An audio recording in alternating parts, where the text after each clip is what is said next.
पिला में net JRF जो पूर्वर जो भिडियोटे दिखाई खाली माने यूनिट 1 ରୁ 10 पर्यंत खाली कहीदेली तापर आम ता भितर कौन अच्छी भाषा प्रभाग प्रभाव विषय कौन कहे भारतीय भाषा परिवार कौन से विषय आम जाना तापर ओडिया भाषार विकास क्रम ओडिया भाषार ध्वनि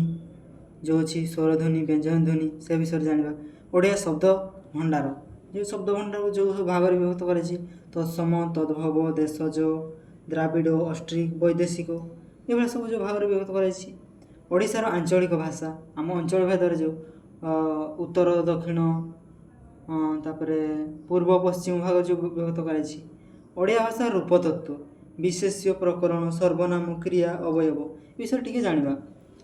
ओडिया तापर यूनिट 2 ओडिया साहित्यर विकास धारा प्राचीन रु मध्ययुग पर्यंत से कौन कौन आसी प्राक सारला विषय जाना अभिलेख जाना बौद्ध धर्म नाथ धर्म शैव साहित्य ये सब विषय आम जाना सारला और पंचसखा साहित्य सारला दास कौन सब रचना करते पंचसखा साहित्य कौन रचना आ पंचसखा साहित्य कौन अच्छी सारला साहित्य कौन अच्छी रीति साहित्य कौन अच्छी तापर प्राचीन और मध्ययुगीय गद्य साहित्य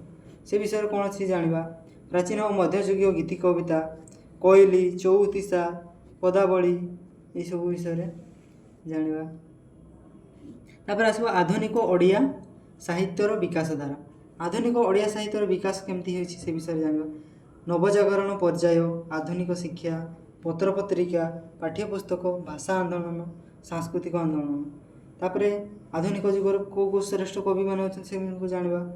राधानाथ राय फकीरमोहन सेनापति गंगाधर मेहर मधुसूदन राव नंदकिशोर बल यही प्रमुख आहरी अच्छा जमी जातीय चेतनार विकास ओडिया साहित्य तार प्रतिफलन मधुसूदन दास गोपबंधु दास नीलकंठ दास गोदावरीश मिश्र पद्मचरण पट्टनायक लक्ष्मीकांत महापात्र कुंतला कुमारी सावत इत्यादि प्रमुख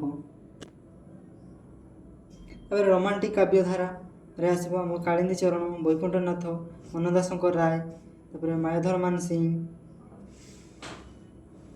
तापर राधामोहन गडनायक इत्यादि आसब श्रेष्ठ श्रेष्ठ गुड़ा स्वाधीनता पूर्ववर्ती ओडिया गद्य साहित्य स्वाधीनता पूर्वर कौन सब थिला पूर्ववर्ती जमी स्वाधीनता पूर्व उमेश चंद्र सरकार उपन्यास क्षेत्र में आम देखा तापर उपन्यास तापर क्षुद्र गल्प तापर प्रबंध और रम्य रचना ये आसला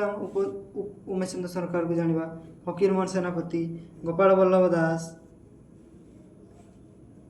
तापर वैष्णवचरण दास उपेन्द्र किशोर दास गोलक बिहारी महापात्र लक्ष्मीकांत महापात्र कुंतला कुमारी कालीचरण पट्टनायक तापर कान्हूचरण महांती तापर क्षुद्र गल्प से फकीरमोहन चंद्रशेखर नंद दयानिधि मिश्र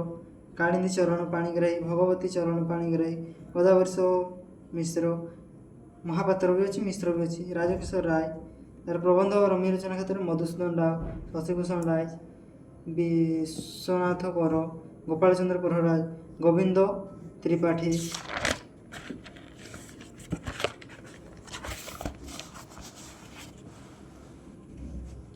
तापर स्वाधीनता पूर्ववर्ती ओडिया काव्यधारा चित्रकल्प प्रतीक मित छंद तापर से गुड़ी माने चित्रकल्प प्रतीक कहार कहार लेखार सब देखा मिलता है विनोद चंद्र नायक गुरुप्रसाद महांती भानुजी राव वेणुधर राव ब्रह्माकांत रथ सीताकांत महापात्र राजेंद्र पंडा सौभाग्य मिश्र दीपक मिश्र सौरींद्र बारे स्वाधीनता परवर्ती कथा साहित्य स्वाधीनता पर जो उपन्यास गल्प क्षेत्र जो सब देखा मिलला कहार कहार से गुड़ाक पढ़ा एम गप किसी मन पड़ो उपन्यास भी गोपीनाथ महांती सुरेंद्र महांती महापात्र नीलमणि साहू शांतनु कुमार आचार्य रवि पट्टनायक मनोज दास किशोर चरण दास बीणापाणी महांती रामचंद्र बेहेरा ऋषिकेश पंडा और स्वाधीनता परवर्ती यूनिट 7 देख स्वाधीनता परवर्ती ओडिया गद्य साहित्य प्रबंध समालोचना जाना जीवनी आत्मजीवनी रम्य रचना भ्रमण साहित्य तापर आधुनिक नाट्य साहित्य यूनिट 8 स्वाधीनता पूर्ववर्ती ओडिया नाटक स्वाधीनता पूर्वर को नाटक था परवर्ती को नाटक और नवनाट्य आंदोलन है से विषय ओडिया रंगमंच पुराणा कौर रंगमंच थिला